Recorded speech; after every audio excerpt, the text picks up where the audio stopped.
जटायु गीध है। तो पक्षियों में जो निकृष्टतम पक्षी माने जाते हैं वो है या तो गीध है या कौवा है या बगुला है। अब ये जो निकृष्ट पक्षी हैं उसके साथ साथ चातक है, कोकिल है, कीर है, चकोर है, मोर है, हंस है, इनकी श्रेष्ठ पक्षियों में गणना की जाती है।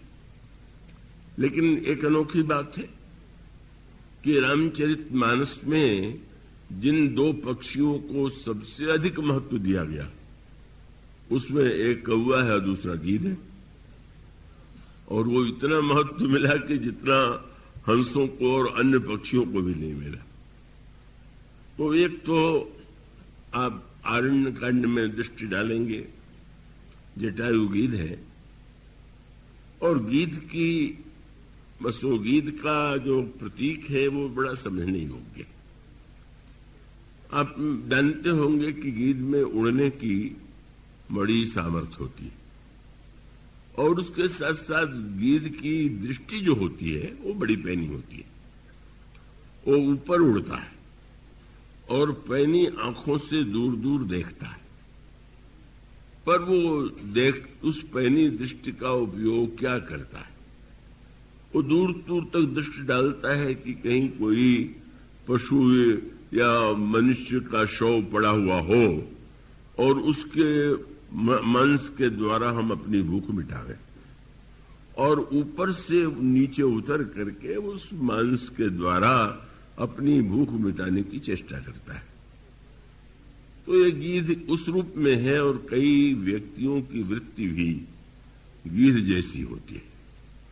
और गीध जैसी वृत्ति माने जिनमें उड़ान तो बहुत है और दृष्टि भी बड़ी पैनी है, पर दोनों का उपयोग अंत में नीचे उतर करके अपनी क्षुधा को ही मिटाना है। तो अब अगर इस अपनी बुद्धिमत्ता का, दृष्टि का अगर यही उपयोग व्यक्ति करेगा तो निंदनीय पक्षी में ही गिना जाएगा। क्या बैठे गीध उड़ाए शरण पर कह करके गीध की उपस्थिति को अशुभता का रूप दिया गया। लेकिन गोस्वामी जी ने मानस के दो गीधों के द्वारा बहुत सुंदर संकेत दिया।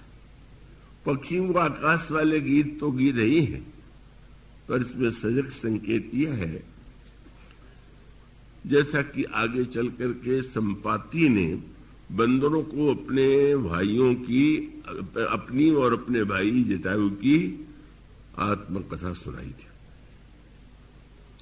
वर्णन आता है कि संपाति और जटायु दोनों भाई,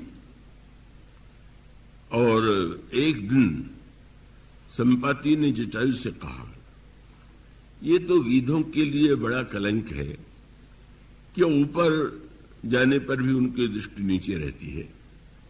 आओ हम लोग वह करके दिखा दे कि जो संसार में बड़े से बड़े व्यक्ति नहीं कर पाते।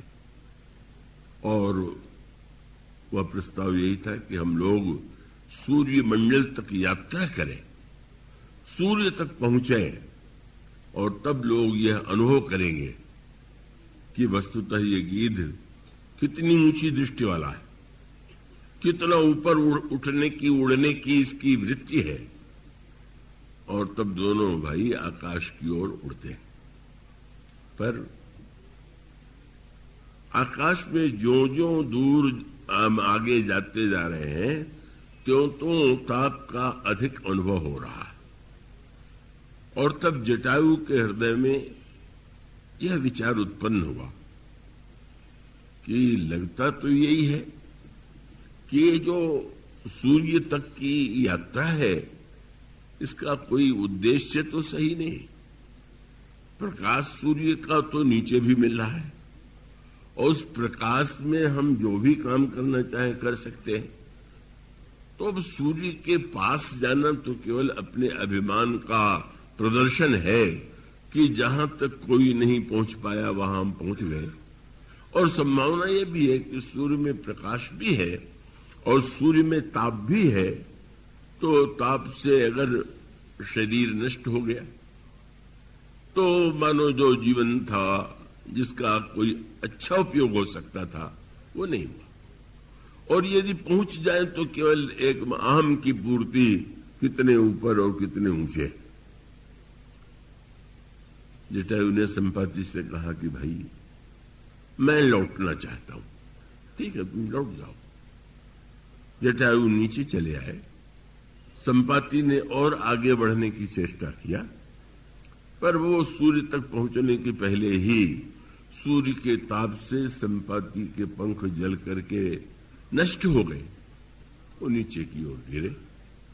चंद्रमा मुनि ने उन्हें उठाया और फिर उसके पश्चात उन्हें ये संकेत दिया कि एक दिन जनक नंदिनी सीता की खोज करते हुए बंदर यहां आवेंगे, तुम उन्हें लंका में स्थित सीता जी का दर्शन करा देना, तुम्हारे पंख फिर से निकल आएंगे। ये एक संक्षेप गाथा है। अब इसमें जो सर्वश्रेष्ठ प्रसंग है वो समझने योग्य। कृपया सजग नित्य ही रहना चाहिए, पर वास्तु अंतिम दिन है इस यात्रा का, तो जागते ही रहिएगा। और जागना इसलिए बहुत आवश्यक है, मुझे स्वयं बीच में नींद आ गई थी, तो उन्होंने हिला के मुझे जगाया। तो अब वो जब मुझे नींद आ रही थी तो आप लोगों को भी आ सकती है, पर वो मैं आशा करता हूं कि आप पूरे चैतन्य भाव से उसे सुनने की चेष्टा करेंगे। इसका अर्थ ये है कि मनुष्य की ऊंचाई का उद्देश्य क्या है। नीची वस्तुओं में आसक्ति, नीचे वस्तुओं को पाने की चेष्टा, यह तो अधिकांश व्यक्तियों के जीवन में होती है। पर अगर आप ऊपर की ओर उठना चाहते हैं तो ऊपर की ओर उठना केवल इसलिए महत्वपूर्ण नहीं है कि आप कहां तक पहुंच गए। आज विज्ञान जो है उसी दिशा में प्रयत्नशील है। व्यक्ति ग्रहों तक, नक्षत्रों तक उसके अध्ययन और उसके जहां संभव है पहुंचने की भी चेष्टा कर रहा है। तो अगर उसका उद्देश्य कुछ हो सकता है। एक उद्देश्य तो यह है कि व्यक्ति के अहम की पूर्ति हो, कि जो दूसरे नहीं कर पाए वो मैंने किया। तो अहम की पूर्ति, अहंकारी व्यक्ति तो बड़े से बड़ा काम कर लेता है। एक उसमें पुरुषार्थ होता है, उसमें एक संकल्प होता है, और वो अपने अहम के द्वारा और ऊपर चला जाता है।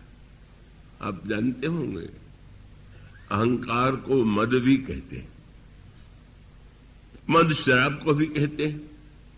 उसका अभिप्राय कि शराब पी लेने पर कभी कभी जो साधारण व्यक्ति नहीं बोल पाते वो भी बोलने लग जाते हैं, और कभी कभी वो कहते भी यही है कि हम तो इसीलिए लेते हैं कि इसके बिना हम अपने आप को दबा हुआ पाते हैं।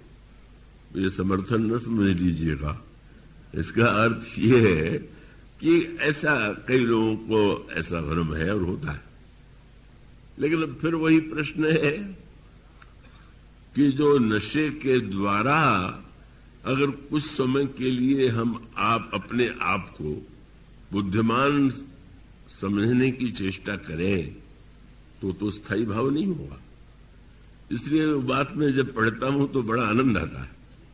वो जो ओलंपिक में खेल होते हैं उसमें विविध प्रकार के आयोजन होते हैं, और आयोजनों में जो प्रथम होता है उसको बड़ी कीर्ति मिलती है, उसको बड़ा सम्मान प्राप्त होता है।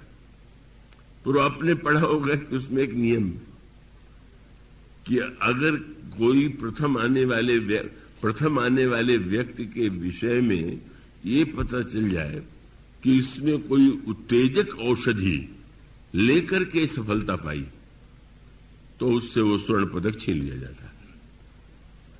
कितनी अच्छी बात है। माने आपने अपनी क्षमता से सफलता नहीं पाई, आपने कोई औषधि लेकर के एक ऐसी उत्तेजना पा लिया कि उस उत्तेजना से आप सफल हो गए। और कई बार ओलंपिक में ऐसे कई खिलाड़ी हैं कि स्वर्ण पदक पा लेने के बाद भी जब यह सिद्ध हो गया कि इन्होंने कोई इस प्रकार की वस्तु ली है तो वो स्वर्ण पदक वापस ले लिया जाता है। मैं सोचता हूं खेल में कितना अच्छा नियम है, पर जीवन में ये बिल्कुल नियम नहीं है। जीवन की दौड़ में जो लोग भाग ले रहे हैं वो सचमुच कहीं कोई उत्तेजक नशे की वस्तु से तो भाग नहीं ले रहे। खेल में तो हम लोग बड़े विवेकी हैं कि नकली दवा के द्वारा शक्ति न ली जाए, पर जीवन में जो व्यक्ति सफल हो रहा है, चाहे कितना भी उत्तेजक कोई नशा लेकर के हो रहा है, उसे तो लोग स्वर्ण पदक दे देते। इस सज्जन ने कह दिया कि ऐसे लोग जो सफल होते हैं समाज तो उनको महत्व देता है, स्वर्ण पदक देता है। तो हाँ, मैंने कहा कि यहां देता होगा, पर बाद में जब वहां पहुंचते होंगे और चित्रगुप्त के खाते में पता चलता होगा कि इसने तो ये जो सफलता पाई वो किसी अहम की नशा, अहम या पद या धन की शराब या नशा के द्वारा पाया है, तो स्वर्ण पदक छीन ही नहीं लेते। बोले वहां तुम्हें मिला होगा, यहां तो तुम्हें मिलने वाला नहीं।